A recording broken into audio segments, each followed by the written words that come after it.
In the vein of talking about revenue raising, I think two other areas that I want to focus on, and I'd like both your views on this. And one is, of course, the devolution of taxes from the center and how critical a role that plays in Tamil Nadu having the money it needs to invest in all the future talents. And secondly, most importantly, FDI. I think the goal to reach 1 trillion seems to be attracting, as the BCG presentation suggested, up to $4 trillion in foreign direct investment. Now, this is an area where Tamil Nadu has done well, but not as well as it scores on most other parameters. I think it ranks maybe 4th or 5th in terms of the state share of overall FDI that India gets. So I'd like both your thoughts on revenue raising from the center, devolution of taxes, and the potential for scaling up FDI.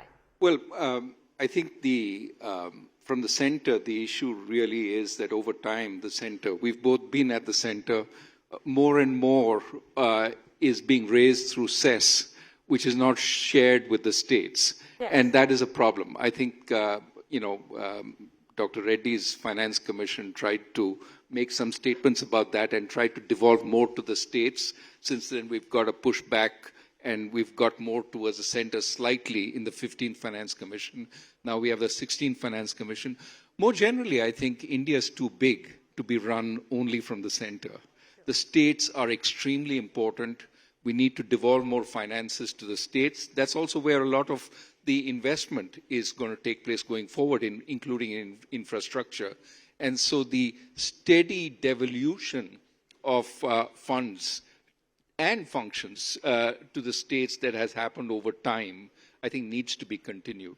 On the FDI, almost surely we need to attract a much bigger part of the China Plus One. That's the strategic aspect, the China Plus One, the insurance that companies are taking against the... a lot of those flows are going to Vietnam. A lot of those flows are going to Mexico because of nearshoring. Yeah, Mexico nearshoring. Mexico is nearshoring. Vietnam because it's more in the regional trade agreements and so on. That's something that certainly India as a country needs to focus more on. How do we get more of that kind of flow? And that would mean negotiating more of these regional trade agreements, which of course Tamil Nadu will benefit from if we get to be part of that. But I think even within the country, Tamil Nadu has to stand up and say, look, we're the place that you should be in and attract that kind of investment going forward. We heard a bunch of investment pledges made today. Yes. But I think there are so many, not just for exports, but FDI to sort of cater to the domestic market. I mean, think, for example, of green investment in green power generation within the state. If we have the kind of growth path that we aim for, certainly we'll need a lot more power. And that power can be generated through green sources. And it doesn't just have to be domestic firms investing. It can also be foreign firms investing for the domestic market. Lots of scope there. We have to create the kind of environment where that kind of sort of investment comes in. There are lots of entities looking to invest today because they're looking for new growth areas. So portraying that picture and offering, back to Arvind's earlier point, a sort of picture of stable policy, that will attract a lot of investment. Okay. So let me say something controversial on devolution. Okay. Please do. So just for the audience, every state gets some amount of revenue from taxes that are collected by the center. And we have this very august body called the Finance Commission that every 5 years says how much should each state get. Now, the fact of the matter is that in this devolution, and I know I've studied this closely, and our forthcoming book is going to speak about that. This devolution has a big amount of redistribution in it, going from the richer southern states to the poorer Hindi heartland. Now, that was part of nation building, keeping India together. But over time, when other things go bad, southern states are increasingly saying, why should we, contribute to this redistribution consistently over time? And the big moment is going to be when the Delimitation Commission comes in 2026, when, if, for example, political representation is changed, which gives more relative power to the Hindi heartland relative to the southern states that have slower population growth, that disaffection will grow because the southern states will say, we contribute fiscal much more and we're losing political power. So the wedge between fiscal power and fiscal contribution and political power is going to rise over time. And I think, I don't want to paint too, dire a picture, but over time, I think we need a little bit of a recorrection in the fiscal arrangements so that the southern states, including Tamil Nadu, get to retain a slightly larger portion of resources that are coming from the center. So I think that has to be part of the new social contract going forward. Okay. Hopefully the Finance Commission will look at it. Because Hopefully. Because this has been a debate that's gone on for, quite some time now. But just to look at it from the revenue raising point of view for the state, right? So here, go ahead, sorry. Are there options, Dr. Subramanian? Yeah, there are. So if we don't get the ideal situation in terms of devolution, are there options the state ought to be exploring to be able to raise more revenue to invest in the things it needs to? So in fact, as a matter of fact, the state is considered. So remember, states, their big revenue pools are the stamp duty, liquor policy, right, petroleum, and kind of property taxes as well. The stuff that stayed out of GST. That's out of the thing. And here, I think the government is actually, in fact, one of the things I'm advising the state government on is how to augment revenue in relation to stamp duties and property taxes, and also improving administration of the GST. Now, I think one has to be a bit realistic. My sense is that if this is improved sustainably, I think the state would get about 1 percentage point of GSDP, which is not small. If you take Tamil Nadu, for example, that would be something like, I think, 30,000 or 40,000 crores. And that's a huge amount. Yeah. And so those are the things which they're actively considering, which in the long run could help state finances. One other source is devolution within the state. Okay. If you devolve more functions to the municipalities, there is a possibility that municipality could also raise financing themselves. One thing that India does very little of as a country is local body financing. Sure. And there, when you're raising money to fund a local utility or a local road, think, for example, if we go green in a much bigger way, you could have every local municipality having a 2 megawatt, 5 megawatt plant, for example, based on solar or wind, right? That could be financed by private entities financing the local body, because you can have a much better sense of what is coming in, what is going out. Yeah. So local body financing, more transparency about that, that's something that India as a whole needs to do. Tamil Nadu could be a forerunner in that kind of. I think the major local body financing is the two ones. One is user fees, and the other is property taxes. Property taxes are done by urban local bodies, strictly speaking. And there, I think there's scope for increasing that even in Tamil Nadu by about 0.5 percentage point or so. They could do that, and that would contribute to the overall thing. But I think I would be really careful. Raghu, this is one of the lessons I've learned studying Indian economic history is, I think we overdo this decentralization stuff. We haven't done it yet. No, because the closer the government is to the people, the more reluctant they are to tax. So this is a kind of political economy lesson I've learned from things. So that's why I get a bit nervous about too much decentralization, because you say if there's a man and he knows that the official there has raised his taxes, that generally contributes to a lot more to. So I think we have to be a bit careful and a bit imaginative here, but resist a little bit this thing that, oh, decentralization will give us all this nirvana of, accountability, etc., because there's also more capture, more reluctance to Arvind, tax. these are arguments which have been made I'm- time and again, Okay, and we make it time and again without ever trying it. Okay, but we will definitely put the audience to sleep if we talk about decentralization in more detail at this point in time. I do want to say, though, there is, I think, a municipal corporation in Madhya Pradesh that did do, in fact, a green bond for solar power. So it is happening. It's happening in bits and pieces. I want to come back to why you think the Tamil Nadu, or what can Tamil Nadu do to attract that quantum of foreign direct investment. There are investors sitting here, there are investors attending these 2 days of conversations. What should Tamil Nadu be saying to them to get their money? I think we've kind of touched upon this, quite extensively there and in this conversation as well.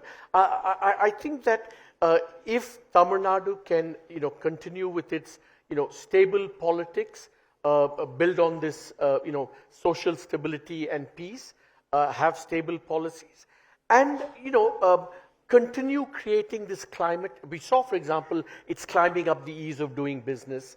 Sure. But also I think for some of the big bets, like in renewables and things, some institutional strengthening will have to be done.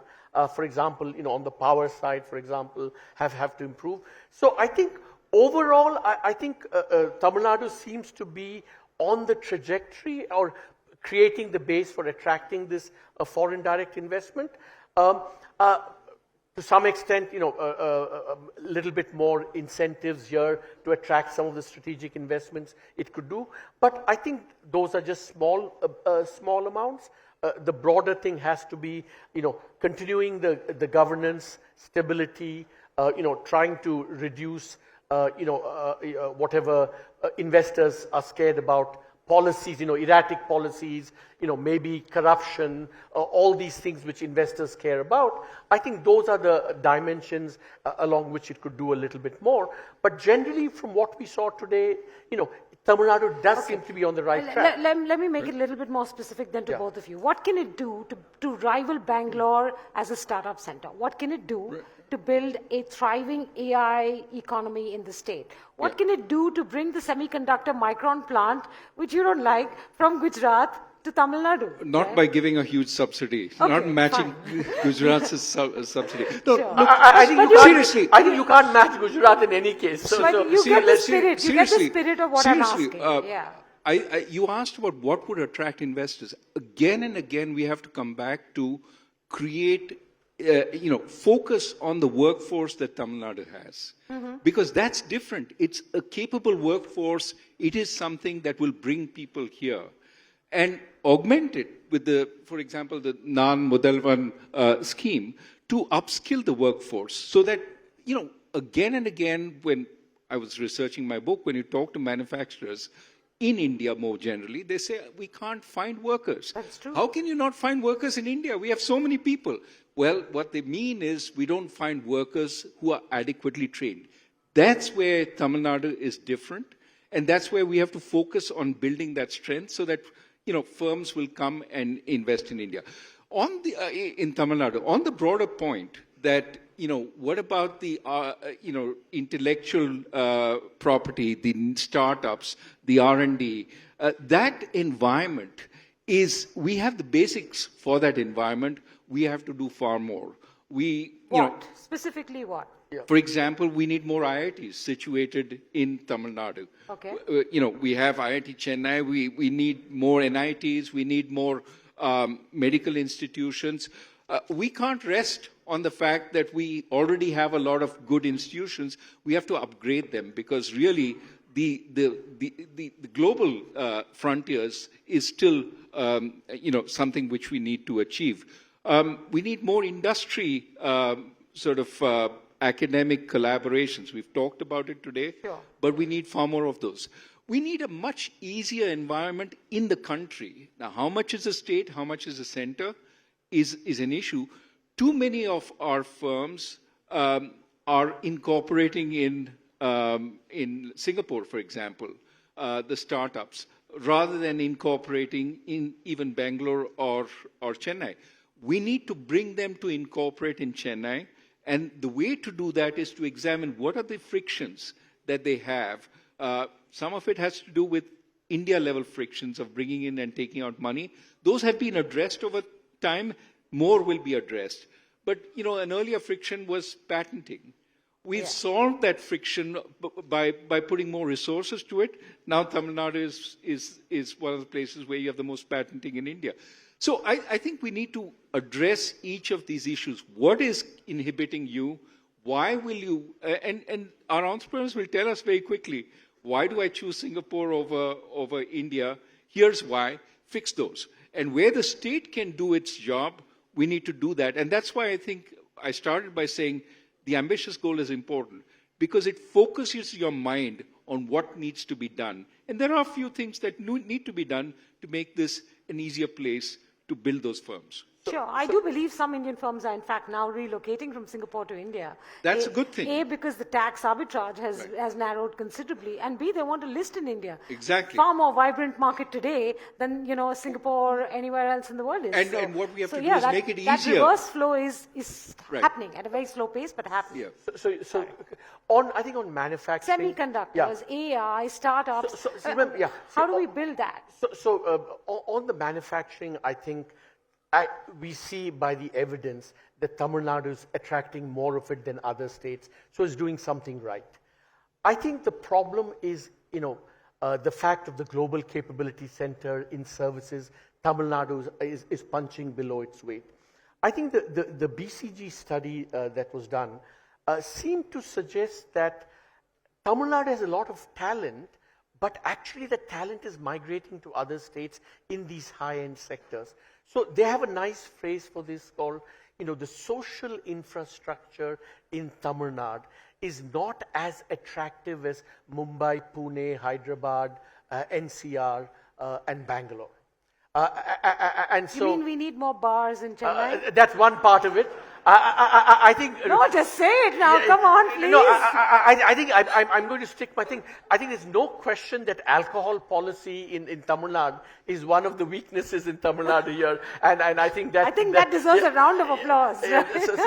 No, but it goes beyond alcohol policy. The social, the schooling, the rents, all of those things. So I think if you want to make Tamil Nadu an attractive services proposition, including AI, etc., I think one needs to give more thought to the social infrastructure component. I think it needs more oomph, right? Yeah, exactly. Yeah. I mean, it needs more oomph because actually Tamil Nadu is punching above its weight, or maybe at its weight in many, many areas. It just doesn't seem to get that sexy, sales story going across the board, right? I think, and there maybe to some extent, people think that, it's a manufacturing state and not a services state, and that also takes away from the oomph of attracting talent into the...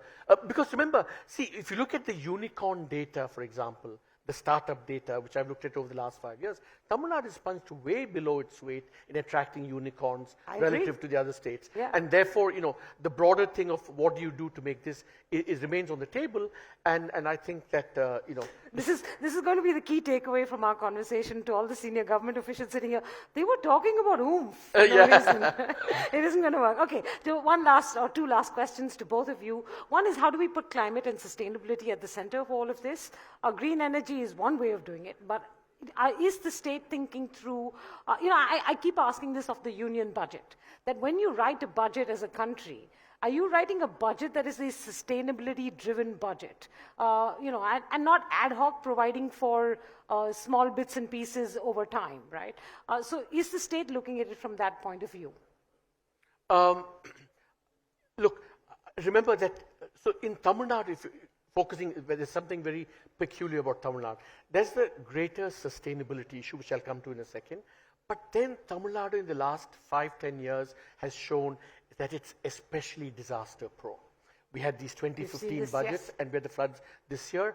So I think the question of sustainability in Tamil Nadu has to focus a lot on how do you manage some of these disasters, which are linked to climate change, for example. So urban outcomes. Are you talking about urban outcomes, urban infrastructure outcomes? So just the whole, how do you design resilient infrastructure is a big part of the sustainability equation for Okay. Tamil Nadu. And it's going to become a more and more important issue. And I think here, really, I think these floods, and of course the 2015 floods, I think are a wake-up call to the government to think much more seriously, because it's going to happen much more frequently, and therefore a big issue, and I think government will start devoting more attention to that. So that's on this very specific to Tamil Nadu. I think Odisha shares this kind of trait. It's not true anywhere. It's true, of course, all over the world. I think increasingly in India, we're seeing aberrant weather all the All time. over the world. Right? But Tamil Nadu has had two major. Definitely. And then on the broader thing about the green part, there's the renewables component, which Tamil Nadu is doing. Yeah. The other thing I think, which is a very slightly controversial thing to say, is that remember that world over, there's a lot of focus on getting the subsidies that we give for carbon consumption, get it down. That's a big part. And Tamil Nadu is a culprit along with the other states, because if it actually subsidizes not just agriculture gets zero, pays zero charges for power, but even rich households are heavily subsidized. So any conception of a sustainable, green, renewable has to have energy pricing. So the resilient infrastructure, the energy pricing, and attracting renewables, these would be the three big components for Tamil Nadu for actually incorporating this in its development strategy. Not just as a mention, in an annual report. My final question to you, Dr. Rajan, then, is on what has been for so long now such an enduring advantage for Tamil Nadu, which is its people, right? We've spoken about this every 5 minutes all through morning, trained, skilled people of great high value. But I think there's one number that concerns me. I believe that the median age of working people in the state is now at the higher end relative to other states. It continues to be an advantage, but at some point it may become a drag. What does Tamil Nadu do to turn this from a potential drag into a potential solution of sorts? Right. Before I go there, just on the green, yes, every part of India is going to be increasingly exposed to climate problems, as is true of every South Asian country, as is true of many countries in the tropics. I think what you have to think about it all the time. One of the factors that contributes to resilience is diversification across areas, across industries, across sectors. And I think Tamil Nadu has an advantage there because it's not wholly dependent in one area. Even we saw 25% the distribution of activity within the state. But I think absolutely there has to be much more focus on how do we become much more resilient. Adaptation has to be the name of the game.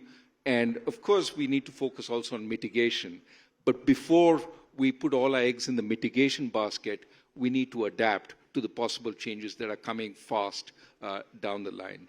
On the issue of people, I think historically the answer to aging populations has been migration, which is be open to migrants, because you will find you can use them in very effective ways. And Tamil Nadu has been doing that for quite some time.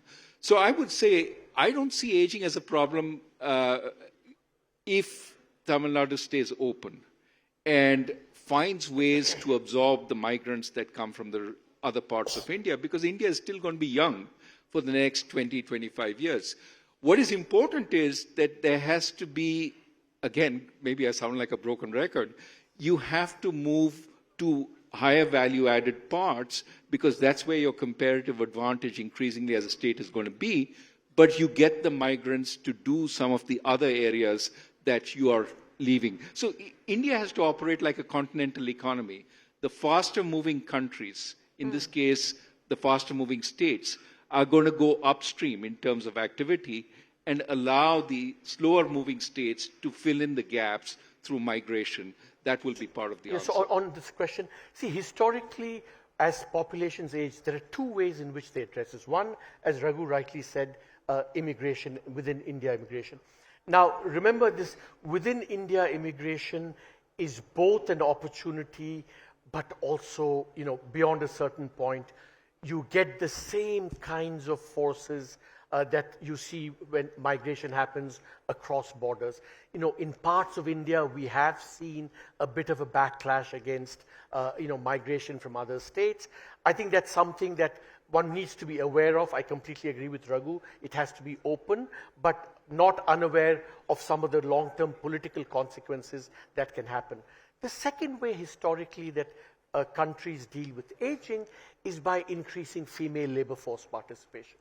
Tamil Nadu is doing well on that, but it's by no means, it's still, so if female labor force participation is maybe 20-30% now, another way you can combat aging is to get that up to 70-80%, because then you get a larger workforce, even for the same amount of population. So immigration, greater labor force participation from women, I think is another way in which, and Tamil Nadu is well placed to do that. And let me add a third, since Arvind and I are of a certain age. The third way is to employ the elderly.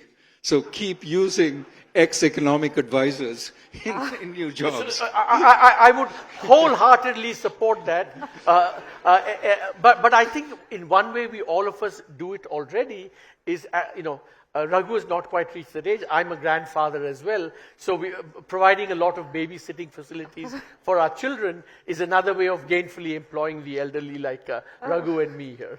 Okay, I'm so glad I didn't get counted in that group. I just want to bring it back to Tamil Nadu, give both of you 30 seconds to wrap up in terms of a message. But before that, maybe take one or two questions from the audience. We have limited time, so if there's anyone who does want to put a question to our experts, please put your hand up and keep your question brief, please. There's a gentleman right up front who was really quick. So, oh, sorry. Training centers. Just very quick. You appoint the people, no problem. Yeah. But training is most important. Training. All right. Great. Yeah. Well equipped and training. Then that will take the success. Okay. All right. Thank you. That's a comment, not a question. Question, please.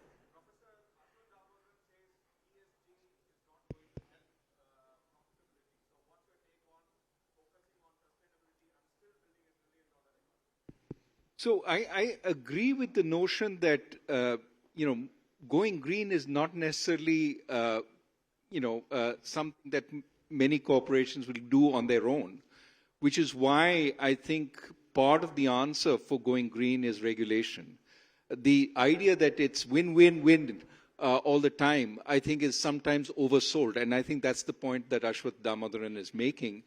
I do think we need sensible green policies to emerge from the government.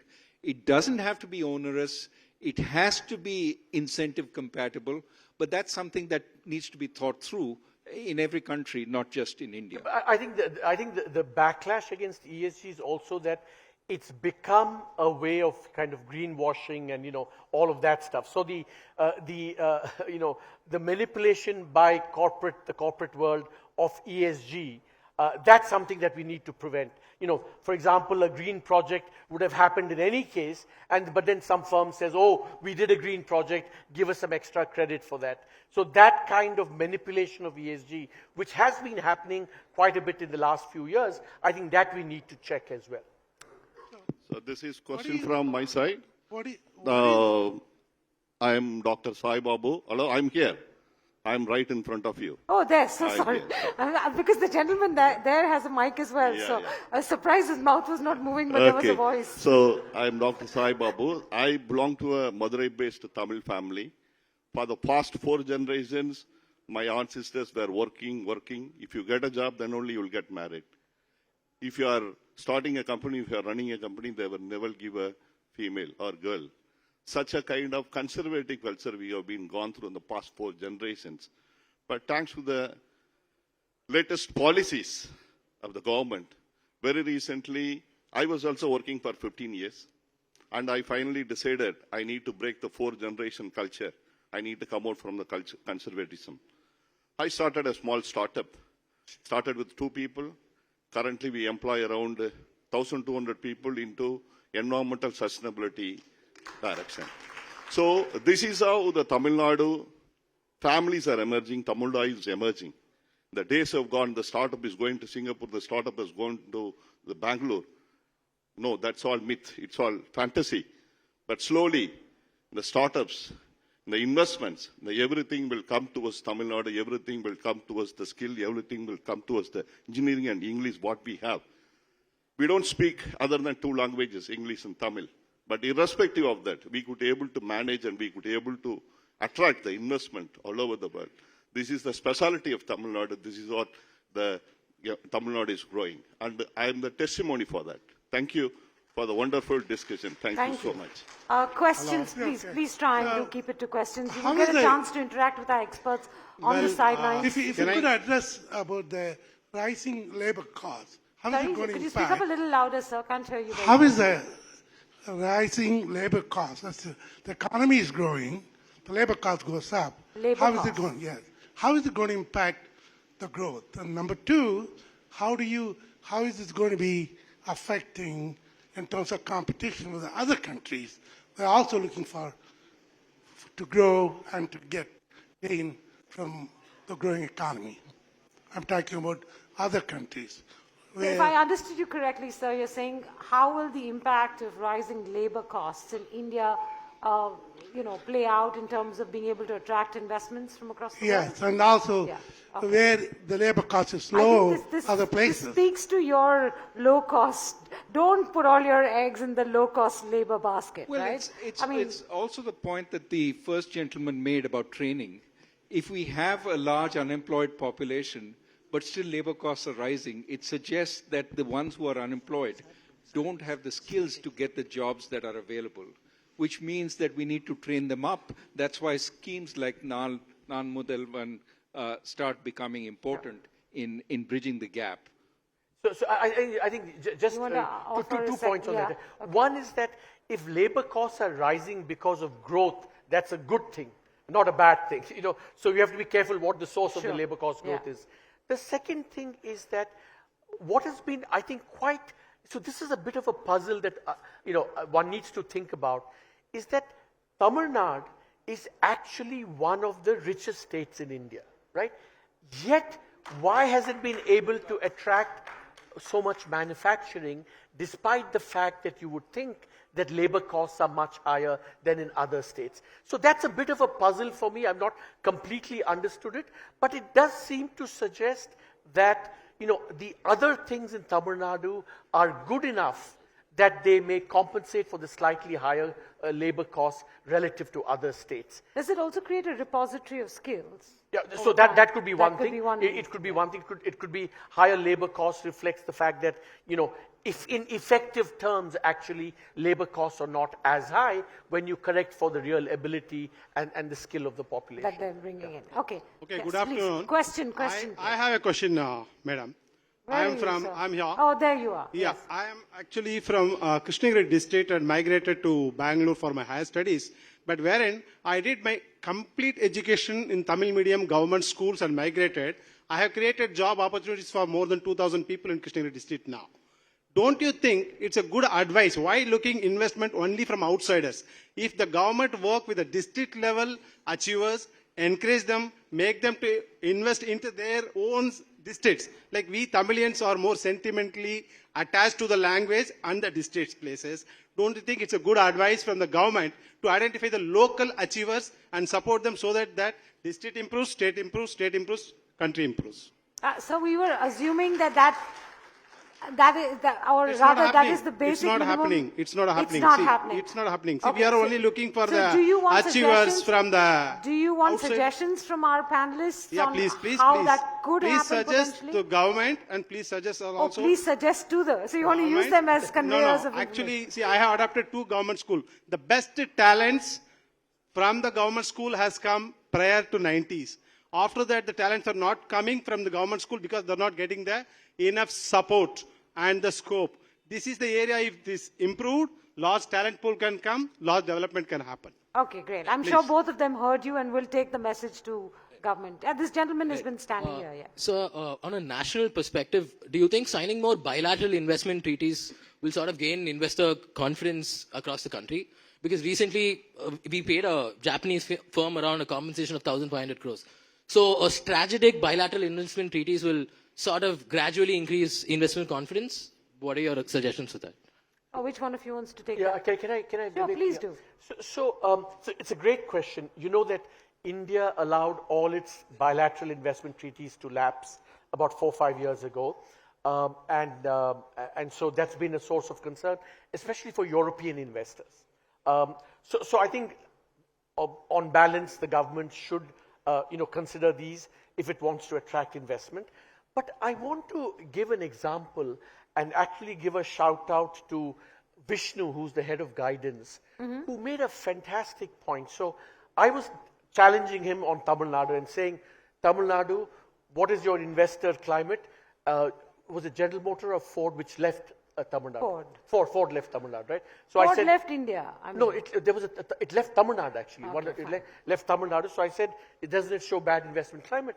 The point that he made was that actually the process of exit of this foreign investor, we made it very smooth and without any problems.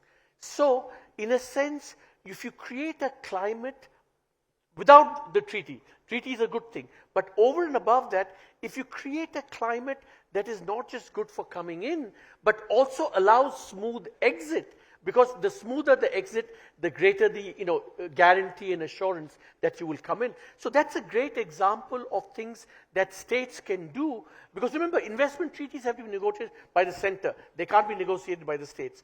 So the center has to do these things. But over and above that, states can do these things by way of good exit that actually attracts more investment. Yeah, which is a single window entry and then All an of that, easy exactly. single window exit as well. But all if of you these want. are for entry, but I'm saying that... Yeah, that's what I'm saying, an easy single window exit as well. As if well, possible. exactly, yeah. Because it is difficult actually to shut down. Yeah, because labor problems, land. all of these, yeah. Yeah. And I think the Ford example was a fantastic example of how smooth the exit was. Okay, great. I would also add that states need to play a bigger part in the negotiation of these investment treaties. Especially, it would be good if India were part of regional trade agreements, but invariably, we don't focus on what benefits us, only on what hurts us. So, for example, it's always agriculture we need to protect. But, Tamil Nadu has a fantastic presence in milk. Can we open up the milk products in other countries to our exports? Value-added milk products, not just direct milk. So that would be an example of a state pushing the center when we negotiate with RCEP, for example, which I hope we will, that can we push some of our own agricultural products forward as opposed to just saying we got to defend and protect our agriculture against others. All right. I know there are many more questions. Forgive me, we are out of time, but I'm sure you will get a chance. All right. Can you please keep it brief?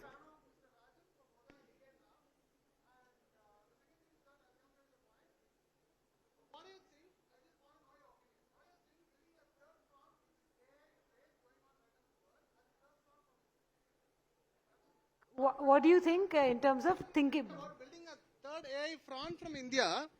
Third AI? Third AI front. Yeah, that is what. Becoming a third front in this AI race. That is what I mean to ask you. You're asking because there is a if lot of race between Microsoft, Google and big boys over there.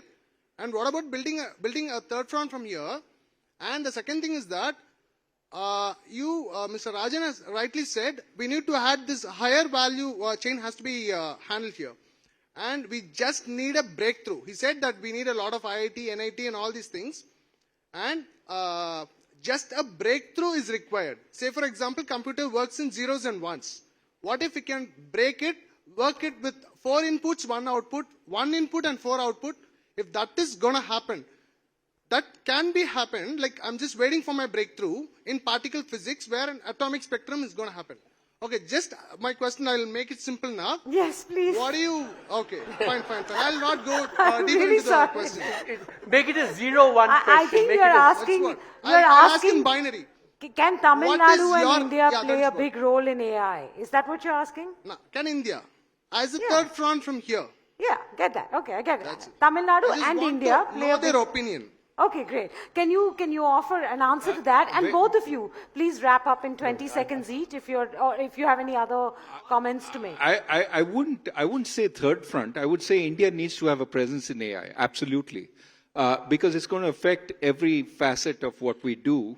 It is going to improve productivity. For example, in software writing already, productivity improvements of 40%, 50%. So we absolutely need to have a presence. We need to not fall back in that race. Whether it's a third front or not, I'm not so sure. But it certainly is, we need to strengthen our presence in AI. I'm sure there are many more questions. We're entirely out of time. Maybe I have exceeded it as well. Thank you, everyone, for being a fabulous audience, and to both our panelists today for some very incredible insights. Thank you.